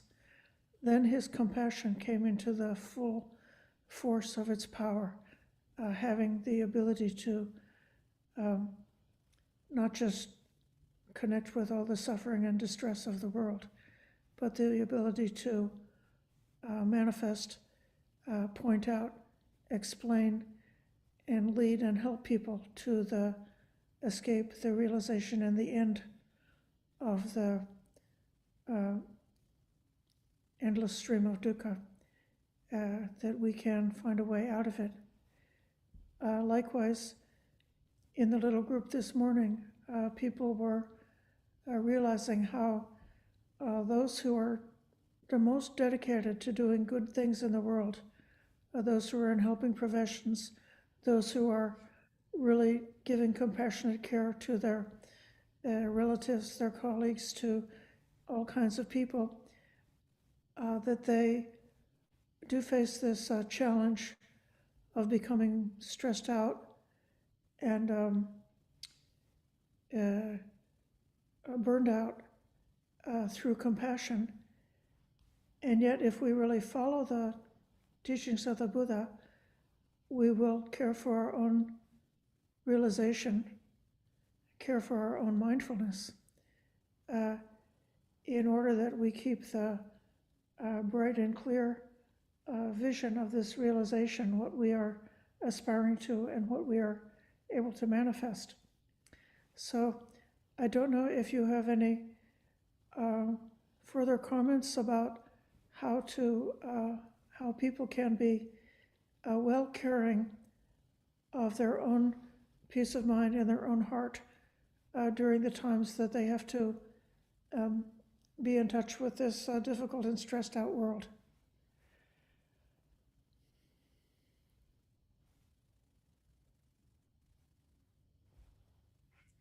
Hi, thank you for mentioning about that. And to those who joined in the program this morning and who are sharing about this, it's a very common challenge and problem and difficulty that's faced. Are you able to hear me? Yes. Yes, we can. So thank you.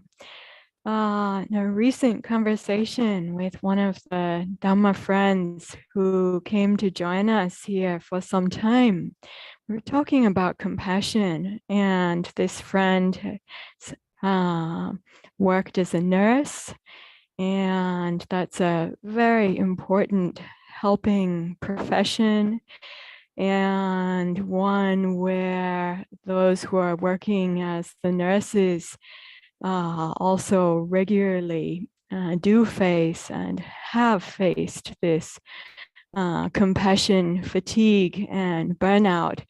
so greatly, and the sense of needing to have time to also care for oneself and to be able to process one's experiences, and then how to be able to access the helpful qualities in ourselves for oneself and one's own needs, and then also for the others on a regular basis, not just occasionally or now and then, but really fully on an ongoing basis. Then this presents so strongly in this work, in this profession, even though there is the wish to help, to be helpful. In our conversation together, one of the things that came up is that the Western idea of compassion and what compassion means is in some ways significantly different than karuna in the Buddha's teaching or in the Indic languages. If we look at how compassion is normally considered in our Western cultures, then the compassion, we think about that as meaning suffering together. So we see suffering in the world and we see suffering for others, and then we also join in suffering together, and then they're suffering and we suffer also. They're feeling pain and we feel pain also. They're feeling stress and we feel stress also. So the suffering, the pain, the sorrow, lamentation, grief, despair, distress, all of that felt by others, then we feel that as well. And it is very hard to sustain then feeling so much of these painful and difficult emotions and feelings so much, so often. There's a sense of like taking all that in and then being like overwhelmed and oppressed and swept away by all those feelings. So this way of seeing and responding to things, then, others are being swept away, and then we ourselves may be overwhelmed and swept away also. And so then the person who's engaging in that kind of way then feels like they need to have time out and time to come out of that. And they need to have a foothold or a handhold. They need to have an island of refuge to be able to have that time out. Otherwise, they are just oppressed and grieved and swept away as well. However, karuna in the Buddha's teaching does not mean just to jump in and be swept away together, or that others suffer, and so then we will increase the suffering by them suffering and we also suffering. That's not actually what the Buddha taught. That's not what the Buddha was directing. We do see, though, in our Western culture, the sense of that like suffering together being noble, and that being that sacrifice of oneself, then being something noble. And so just to recognize how this is formed, or how this is fabricated in a way, because it's a fabrication, it's a psychological fabrication that involves sanya, it involves ideas and like a sense of self, and then also involves feelings, vedana, and feelings of pain and suffering. And so just to recognize how that's developed in our Western culture. And we can find also in Buddhism, in the stories that come from before the Buddha's awakening, before the Buddha's insight into the middle way and realization of the Four Noble Truths, from before that, with the popularization of Jataka stories from before the awakening, then sometimes we can find stories like that that seem to also be like from a Western perspective, they might seem to be reinforcing that kind of fabrication, but it's really important to recognize that that's not what the Buddha was teaching after his awakening. Karuna, as we find in some of the metta chants, then karuna is the actual, the loving, kind, generous wish or heart that others be free from suffering. So it's a heart that's moving to freedom from suffering, to relieving the suffering and to freedom from it.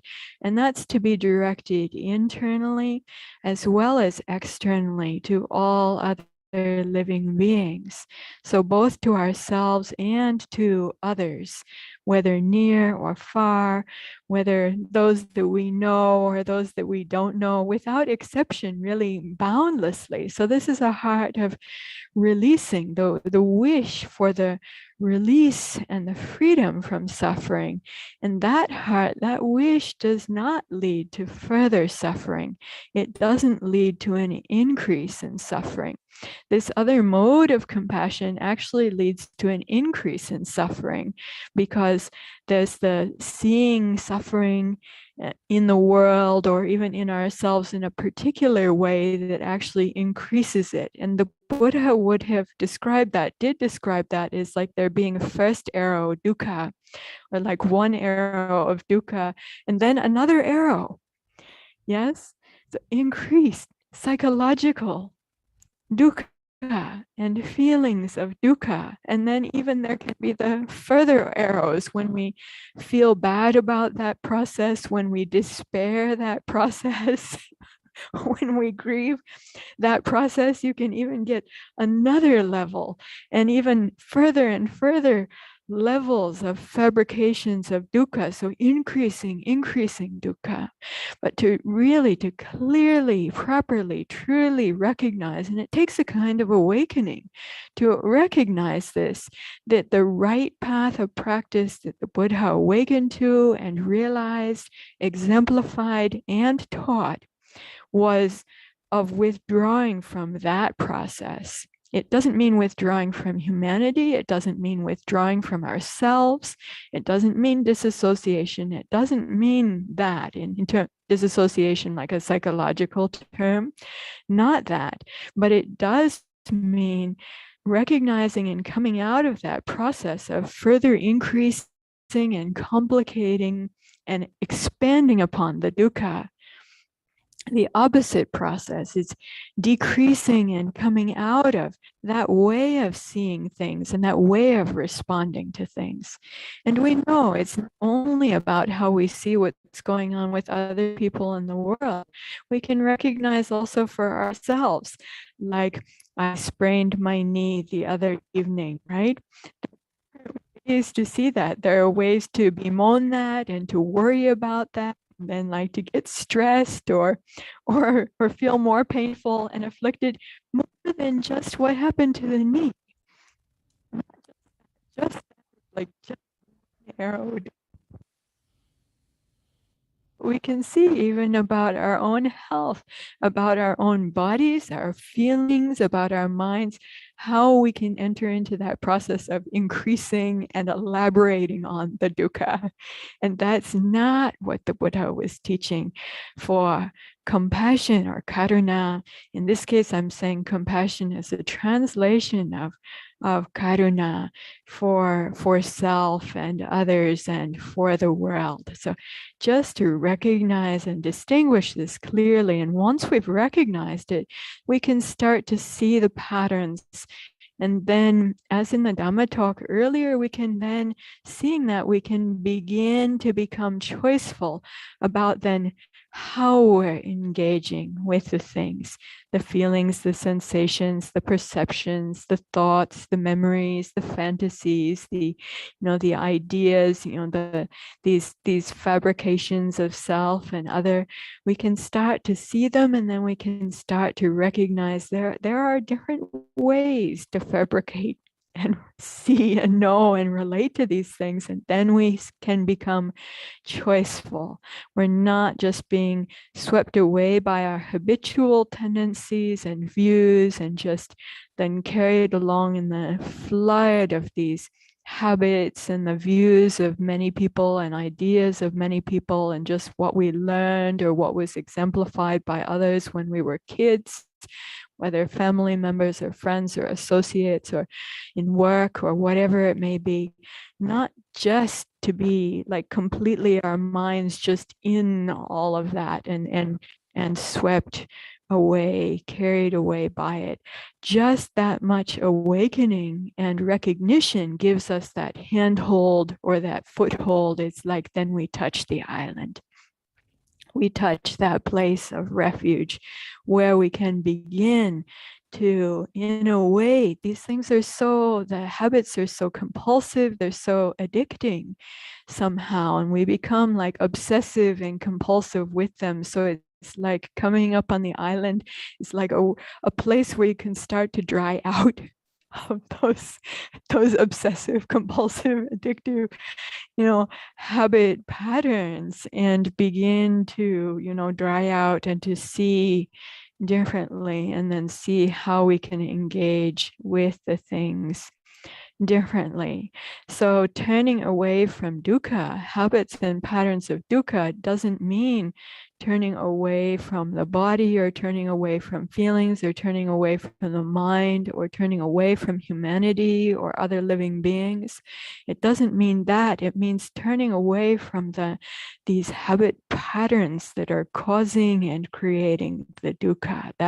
That's what it means. Seeing and then relating to, engaging differently in a way, as in the Dhamma talk earlier, that is more kind and beneficial, even skillful and helpful. So training ourselves in the skills of kindness and real, true helpfulness.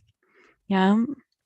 So if I were suffering greatly and then I see someone who wants to help me, then my wish is not to pull them in, make them suffer together. And their wish in trying to help is not actually often not to also drown together, right? Mostly it's not. The wish is not that, but the skill, that vision that we get in the Dhamma, and then the practical teaching and the training in this path of practice then enables us to begin to gain ground in this regard. So we train ourselves in this way. Thank you, Ayya. And it's energizing to do so. This is the thing, when we talk about compassion fatigue, I think the fatigue comes often when we see the difference between, or the big gap between this wish to help and then this, like all our energy and efforts just getting carried away. I mean, the dukkha of the world is practically endless, right? In a way. I mean, personally, though, it doesn't need to be endless. It doesn't need to be endless. This is what the Buddha taught, seeing and knowing the path for how it can really, at the personal level, ourselves, how it can be brought to an end and come to an end. Yeah. And then when we see how this works, how it's possible, then we're energized. It's not fatiguing. It's energizing because of seeing how it works. That gives us wise hope, faith, trust, confidence, and ability. Growing in skill and capability. When we see and know that, how that's possible, it's energizing. The factors of awakening, the mindfulness and clear awareness about that, then also the energy comes up naturally with that. It's a very different process. It's almost the opposite process. So it seems, Ayya, that the greatest compassion that was modeled for us by the Buddha is to realize as much as we can in our circumstance, and then to manifest whatever we have realized, whatever we really know about the way to the end of suffering, to manifest that with our own self, our own way of being, and to be able to point out and help others by showing them, explaining, and if possible, leading them to see that there is this way out. And this is a very strong meaning of the Vesak. We're coming near the end of our time, Ayya, and I want to mention in particular that Dhammadharini is having further events coming along, and I hope that all of you will visit our website, Dhammadharini.net, in order to see the various events and programs that we have. Sign up for our Google group if you want to get a newsletter announcement of the programs that we have. Register for the events if you would like to participate. And now we are gradually, in a way which is COVID safe, opening up for in-person visits, in-person occasions where people can come to the monastery or to the Hermitage, whether it be for a special event which is announced at the monastery. It's very easy for people to drop in, speak to a Bhikkhuni, offer something if they want to, and spend some time in our outdoor dana sala, which is COVID safe. And then beyond that, those who have enough time and means to take a time of residential sharing with us. That information is on our website. It's possible, it may be possible to come for a monastic life immersion experience of practice and service together for 2 weeks or longer than 2 weeks. That's also something that can be found on our website. The very next event happening for us is next Saturday. We are having our in-person Vesak celebration here at the monastery, and that is also going to be broadcast. So if you want more Dhamma from the Bhikkhunis, you can check that out and participate in that program this coming Saturday. Now, I noticed that the sound from the Hermitage was really good, and I see 4 Bhikkhunis and seminaries who have strong and good voices, and so I wanted to ask if you all would like to take us out with a closing chant of blessings.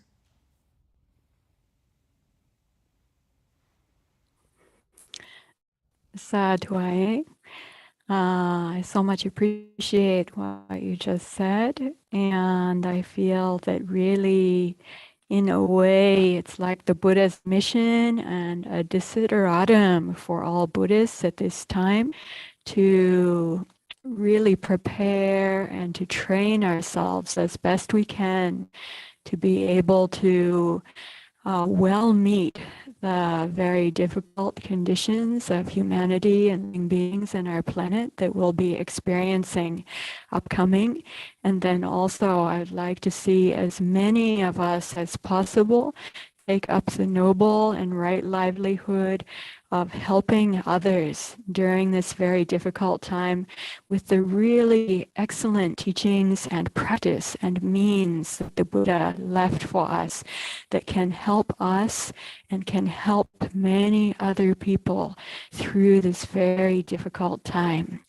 So I feel like this is like the mission of our time in a way, and I want to encourage everyone who has the heart to join in this noble work, training and preparing themselves, and then also to think about how to do so for others, to really be friends and helpers of humanity and of all living beings. So now, with Vesak full moon having risen and the also eclipse here having begun, and with thoughts of kindness and appreciation to all living beings here in this forest, the ocean, across the land, all around the earth and sky. Many Dhamma friends and venerables who are joining us together now live, and also all of our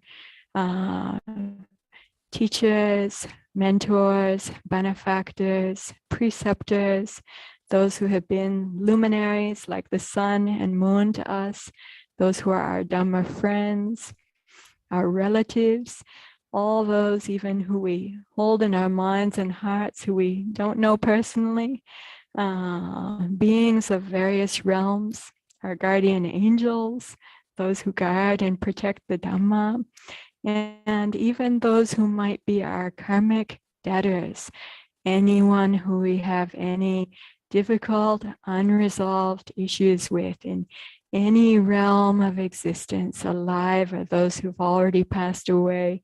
We wish to share the merits and the blessings of our undertaking of the precepts, of our recollection of the noble qualities of the Buddha, of our meditation, of our listening to and contemplating the Dhamma. We wish to share the merits and the blessings of all of these with all living beings, and including our ancestors who have passed away or who are still with us, and those who will be born, are being born, especially to all of them.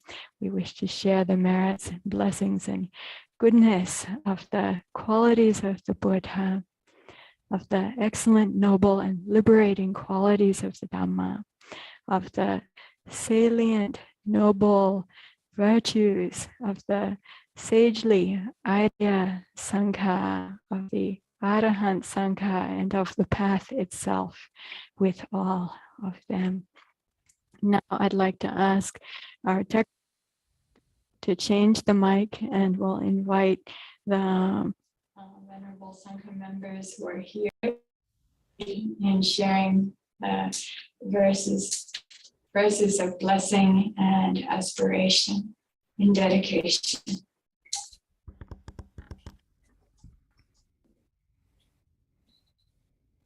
Now let us chant the verses of sharing and aspiration. Through the goodness that arises from our practice, may our spiritual teachers and guides of great virtue, our mothers, our fathers, and our relatives, the sun and the moon, and all virtuous leaders of the world, may the highest devas and evil forces, celestial beings, guardian spirits of the earth, and the Lord of death, may those who are friendly, indifferent, or hostile, may all beings receive the blessings of our lives. May they soon attain the threefold bliss and realize the deathless. Through the goodness that arises from our practice And through this act of sharing, may all desires and attachments quickly cease, and all harmful states of mind, until we realize Nibbana in every kind of birth. May we have upright minds, with mindfulness and wisdom, austerity and vigor. May the forces of delusion not take hold, nor weaken our resolve. The Buddha is our excellent refuge. Unsurpassed is the protection of the Dhamma. The solitary Buddha is our noble Lord. The Sangha is our supreme support. Through the supreme power of all these, may darkness and delusion be dispelled.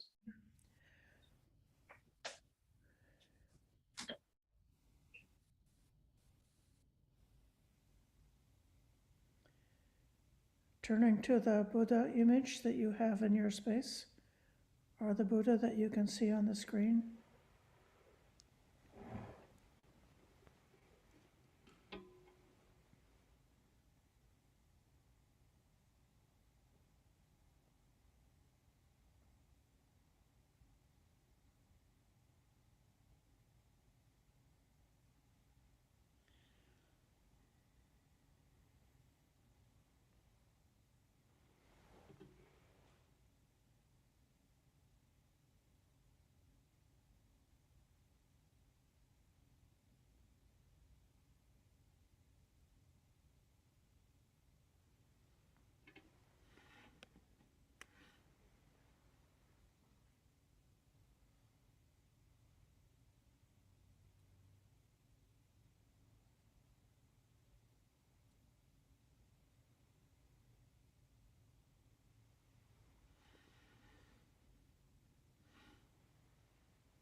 Sukho Puttanang Upahato Sukha Sadhamma Desanam Sukho Sankhasa Samahaki Samakanang Tapo Sukho.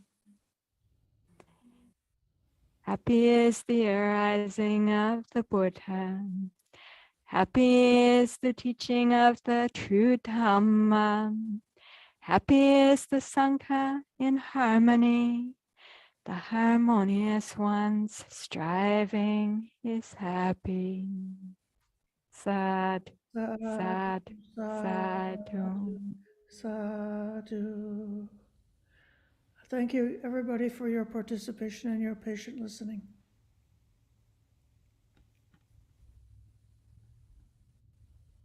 Triple gem blessings to everyone. Blessings of the Buddha, the Dhamma, and the Noble Sangha. Thank you, Ayya Sobhana and Ayya Tathaloka, for the wonderful program. It was great to be able to meditate together, chant together, and do the listening to the Dhamma talks and reflections and Sutta study. So it was a great blessing to be able to celebrate the Vesak Day in this manner. So thank you for the wonderful program. Sadhu, sadhu, sadhu. Sadhu, sadhu. Punya Anumodhana.